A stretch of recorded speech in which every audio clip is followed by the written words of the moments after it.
مجلس المدينة.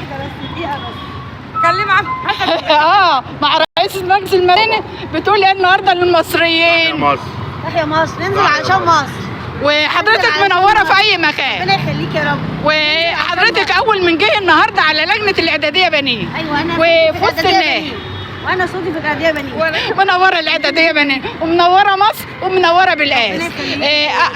احسن شخصيه بالقاس واحسن حد جميل الاستاذه غاده الحماد من بالقاس، واهل بالقاس، وحاج غفير من اهل بالقاس، ورئيسه مجلس مدينه بالقاس، وصبري مساعد الاعلام في بالقاس. احنا شفنا الناس اهو، وشفنا رئيسه مجلس المدينه.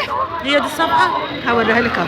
وشفنا رئيسة مجلس المدينة، وشفنا داخلة في وسط الناس اهي، يعني ان هي بتحب الناس والناس بتحبها، وكلنا بنحبك يا قمر. الأستاذة غادة الحماد رئيسة مجلس المدينة، الشخصية اللي كلنا بنحبها. النهارده تقولي ايه لبرنامج صوت الحياة وحضرتك منورة بالقاس كلها. مصر بتفرح، عايزين نكمل فرحة مصر بين الناس تبقى موجودة مالية المطاريف. وبالقاس بتجري اهي.